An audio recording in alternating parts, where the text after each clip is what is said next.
It was a beautiful sight. Everything clean and white. Their first major snowfall of the season. Lake City survived only because of the tourists who flocked to the mountains during the summers, most to rent jeeps and try their skill on the Alpine Loop. And with the lake and the clear trout streams, it was a fisherman's paradise. Most of the shops closed up after Labor Day, though, making the town seem nearly deserted. The few that stayed open catered to the skiers who came to enjoy their pristine trails for a cross-country adventure, and the snowmobilers, who enjoyed the numerous backcountry routes. The summer cabins closed too, and most of the resorts and bed and breakfasts. But the small lodge out by Slumgullion stayed open through winter, filling nearly all the rooms on weekends as snowmobilers headed right from the parking lot and onto the forest trails. Even though she hated the cold, Morgan no longer thought about transferring to a warmer climate. Lake City had become home. The locals treated her as one of their own now, and she knew everyone by name. Of course, that hadn't always been the case. She had been originally assigned to the Gunnison National Forest in Curacanty. She looked forward to working on Blue Mesa Lake. She'd been around water most of her life, coming from Central Florida where lakes were more numerous than towns. But she hadn't been in Gunnison a day when they told her she'd been transferred. "Just down the road, Lake City. You'll love it." She remembered taking this very drive, seeing the same view, only in June.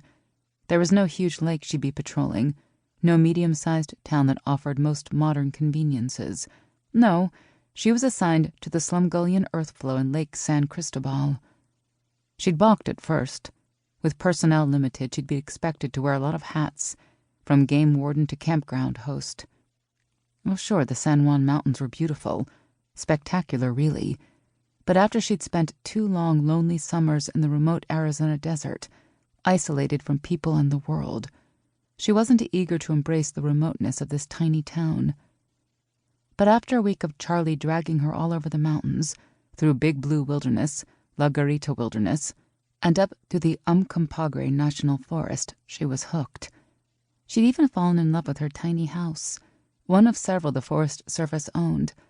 Tiny, yes, and close neighbors, too, but that hardly mattered.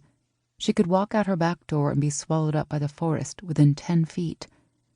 The 4 identical structures had been built nearly 40 years ago to house the ever-changing personnel of the Forest Service. She and Jackson had made one of them into a home. And now when she walked out her back door and into the forest, there wouldn't be an old yellow dog ambling beside her. Too spent to even muster up the energy to chase the chipmunks that scurried ahead of them on the trail. "Hey, have you heard anything about Charlie's daughter?" Tina asked. Morgan frowned. "Other than he allegedly has one? No." "I know. You've worked for the man 7 years. You'd think you'd at least met her, right?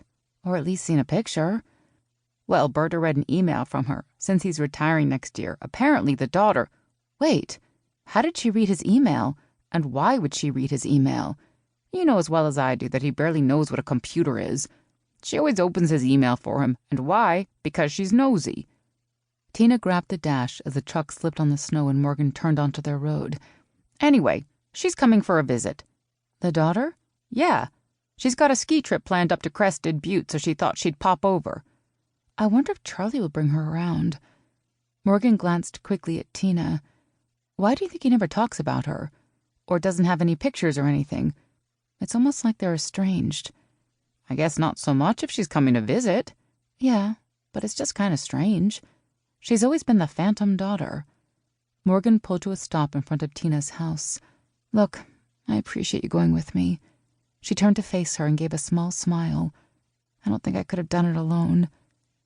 Tina leaned over and gave her a quick hug and kiss on the cheek. "We're best pals. Of course I was going with you. I've known Jackson as long as I've known you, remember?" "Thanks." "You going to be okay tonight?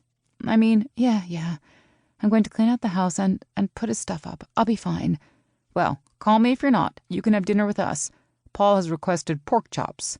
"Thanks, but I'll be fine." Although a few minutes later when she pulled into her own driveway, she wasn't so sure. Snow blanketed the short walkway and porch, and she found she was dreading going inside.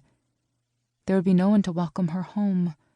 No tail thumping on the floor, and no